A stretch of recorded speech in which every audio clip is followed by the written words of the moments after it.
Nick, man, you rocked the freaking room yesterday. I had more people yesterday come up to me saying that their favorite part of the event Wow. was you on stage.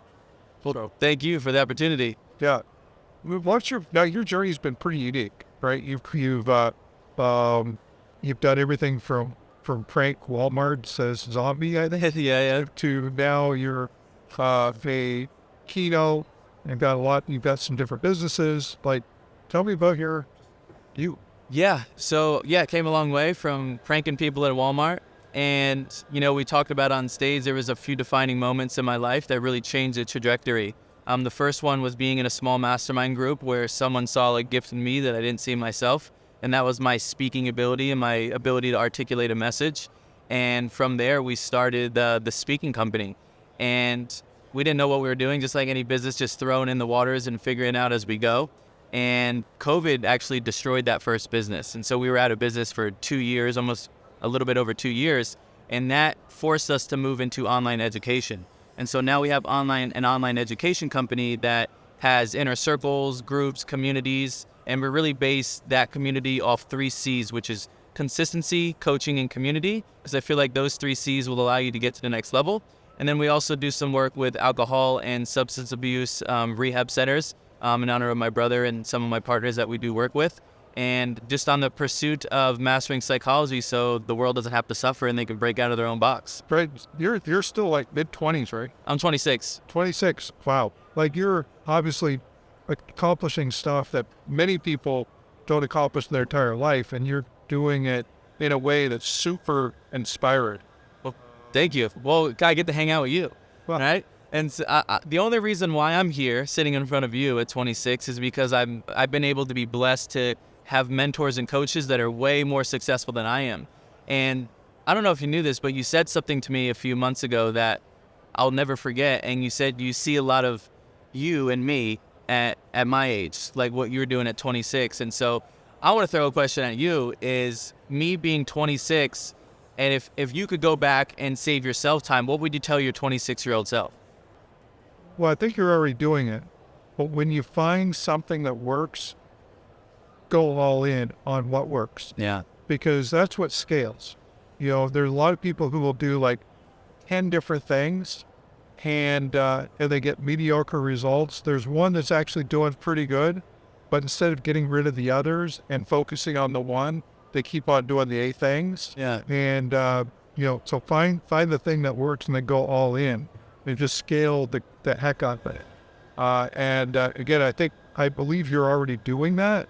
And then you just, obviously you just watch your expenses. One of the things I say to any young entrepreneur is, as soon as you can, put yourself on salary. Yeah. Because when you're on salary, then you're not taking all that money and going and living large. You're actually now able to run your business with a P&L in place. And a P&L is to some extent a secondary byproduct of providing great value.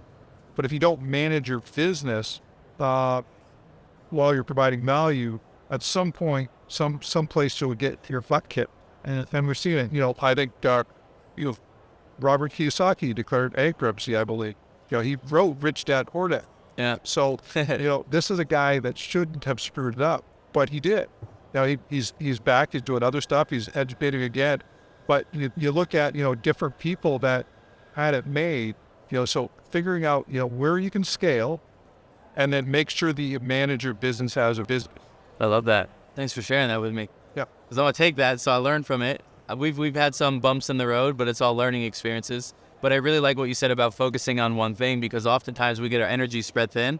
And if you have multiple businesses, they're like little kids, right? And if you can't manage one kid, you probably can't manage 5 kids. Yeah, well, and obviously there's some people that can. I mean, Elon Musk is showing he's pretty adept at managing a lot of businesses. But he did one, he did one really well, and then he added another one, and then he added another one, and he's showing that he can. But for me, I like to find the one place where I get tons of leverage, and then go all in, and then there'll be other stuff that will draft behind it. Yeah. But those don't need to be priorities. I know you mentioned in Bellingham when we first met, I was like, how many failures have you had? And you were like, too many to count. How did you keep momentum or persistence in the midst of the failures? In my mind, I was doing cool stuff. Yeah. Okay, so if you're doing cool stuff, even if it's a failure, it's fun. Yeah. And so I think do stuff that's interesting to you, I think is one of the ways to do that. Now, the flip side of it is I could have done stuff that wasn't cool and actually made more money. But for me, actually, I got more value out of it than doing cool stuff to see what happened. And I knew that they would all play out as a learning for me to be able to do something in the future. Because I need to learn, what worked in sales, what motivates people, all those various elements. And I was playing with new technology, web flip sites, all this stuff, online services, and I was very bleeding edge. And I realized that bleeding edge is called bleeding edge for a reason. And you get cut a lot. Once you figure out, okay, there's bleeding edge, and then there's leading edge, and you want to be a leading edge, not the bleeding edge sometimes, because the leading edge is where you can actually build a business. And so I think that's what I took away from being in the sort of on the bleeding edge, is that being on the leading edge is actually somewhat more effective. I love that. Yeah. So where would you say? Are you bleeding edge or leading edge? I think we're bleeding edge right now. I think, to be honest, I got off path a few weeks ago, and I created a specific service, but the intent was to generate revenue, and I got away from the people. And so oftentimes entrepreneurs will create something based off what they think people need rather than asking their people what they need. And so I created something just that I thought was going to be amazing, and I felt that my creator punished me because I got off path, and I needed to get lost to find myself. I needed to go through it in order to get back on path. And so now we're going all in on the psychology, on the inner circle, and just me teaching in my element about the brain and how to break through most of the disability that's up here in the software. But I had to get lost to find myself. And so I'd say we're bleeding edge going into the leading edge. Okay, awesome. Yeah. Oh, wow, and a bleeding edge. I think any entrepreneur has to spend time on the bleeding edge. Yeah. In order to create a leading edge. Yeah. So that's where the hunger, right? Yeah. That's where the hunger comes out, when your back's against the wall. And you got to make something work, and you go, this will work. I'm going to make it work, and then it works. Yep. Yeah. So we're going to double down on that. Okay. And then I'll circle back when I'm at the leading edge. So obviously you're having a lot of success. How are you staying hungry? How am I staying hungry? Like I just mentioned to you before we went live, is like getting in big rooms where I feel really small.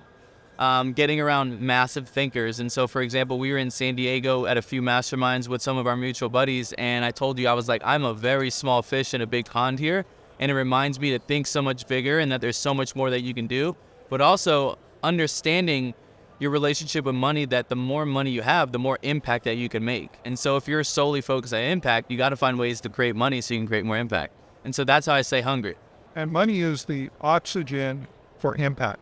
Oh, I love that. Yeah. So, if you don't have you don't have money, you can't make an impact. But whatever you're doing to make an impact needs to create its own oxygen. Yeah. Because if it doesn't create oxygen, you can't have a bigger impact. Yeah, I love that. So, well, where to now? You're off to another speaking engagement or entrepreneurial endeavor? I had an amazing time. This was an amazing stage, and thanks for the opportunity. We burned it down. It was a great time. And then from here, I fly to Orlando to speak for another event, a flipping real estate event. Okay, yeah. A little mastermind, and then I have a couple days home, and then I speak in Miami, and then Palm Springs, and then maybe some time home. I think I only have eight days in my bed this month. Okay, and I'll see you at UPW. You will? UPW? UPW. I know EXP, we've got UPW tickets you can get. I think they've got kind of a special deal they've done where you can get a couple of kits. Yeah. For the virtual UPW. I know a number of us are going to be there live, so yeah. Looking forward to seeing you at UPW. And that's your first one. I look forward to it. My first UPW. I speak on day 4. I'll rock the house. Okay, there you go. Awesome. Awesome. Well, Nick, thanks very much. Glenn, thank you, brother. Appreciate it. If you're looking for great new business advice, make sure you subscribe to my channel.